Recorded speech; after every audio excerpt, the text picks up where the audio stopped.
आपल्याला वाटलं मन की बात, वाव, ऐसा करेंगे वैसा करेंगे. तरुणांना वाटलं अभी डिस्को होएगा, डिस्को होएगा, प्रगती होएगा. काय होगा, काय झालं?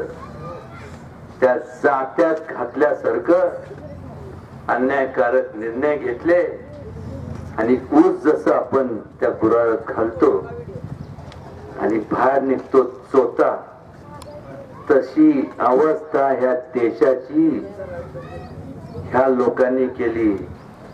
वैसा देखा जाए तो सिर्फ हुकुमशाही है. और इस हुकुमशाही के दरबार में जो जिसकी हुकूमत है उसका ही चलता है. वो किसी का सुनना नहीं चाहते. किसी पे क्या गुजर रही है. जो किसान आत्महत्या कर रहे हैं, जो लोग खाने के लिए मोहताज है, उनकी भी कदर नहीं. उनको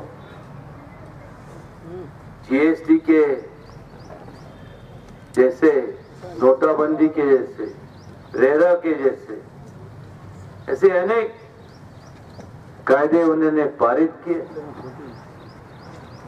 उस पर चर्चा होने भी नहीं दी. ये कैसा न्याय है, ये कैसी लोकशाही है. और ये अगर चलते रहेगा तो ये देश का वैसे भी ये 5 सालों में हाल ही हाल हो गया. और क्या देखोगे आप, जरा सोचो तो.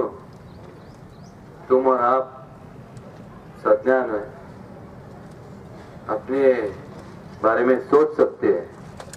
वहां पे जो बच्चे हैं वो तो अभी बड़े हुए नहीं, उनके तो दूध के दांत है, खेलने की उम्र है. वो किसी ना किसी के तो बच्चे, तुम्हारे हमारे कुटुंब में भी बच्चे पोते भी है. उनके लिए निर्णय लेगा तो कौन? तुम और हम नहीं लेंगे तो कौन लेगा?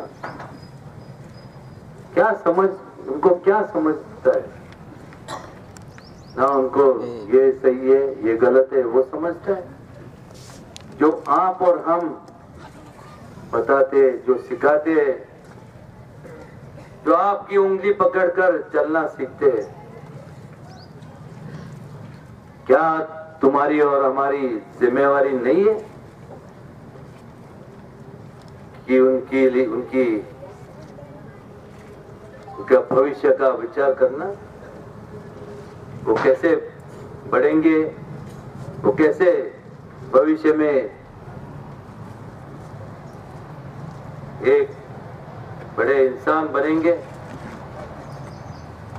कैसे केवल तुम्हारे खानदान का ही नहीं तो ये सब पूरे भाग का नाम कैसे रोशन करेंगे, ऐसा सबको लगता है ना? तो फिर ऐसा करते, जब सोचते हैं तो हम कुटुंब का, जब सोचते हैं तो गांव का सोचते हैं. जब गांव का सोचते हैं तो ऐसे बहुत गांव, मतलब एक तालुका होता है, ऐसे अनेक तालुके, एक जिला और अनेक जिला एक देश होता है.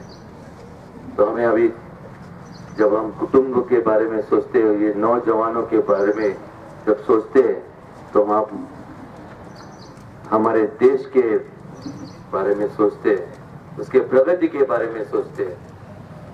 और इसीलिए मैं आपसे गुजारिश करता हूं कि किसी और कुछ मत सोचो.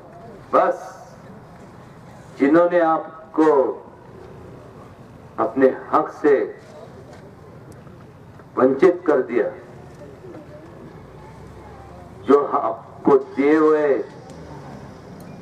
घटने ने आपको दिए हुए जो हक थे वो छीन लिए आप, और जिन्होंने आपने उनको सत्ता दी और उन्होंने आपको ये दिया, अभी वो सब उनसे छीन लो और वापस इस देश में लोकतंत्र लोकशाही वापस एक अच्छी तरह जो लाएंगे, उनके पीछे खड़ा करो आपकी ताकत। इसका मतलब राष्ट्रवादी कांग्रेस और मित्र पक्ष के जितने जितने उम्मीदवार, केवल ये महाराष्ट्र में नहीं तो पूरे देश में जहां जहां खड़े वहां सबके पीछे एक बलबूते के साथ, एक जुटी के साथ, एकता के साथ, पूरे ताकत के साथ आप खड़ा रहिए। फिर देखिए कि देश कितना शक्तिशाली देश बनता है और इसका निर्णय आपको लेना है। आप ही इस देश के शिल्पकार हो, आप ही इस देश के राजे हो। आपको मैं सलाम करता हूं और आप यहाँ आए इसके लिए आपको बहुत बहुत धन्यवाद देता हूं। जय हिंद, जय महाराष्ट्र।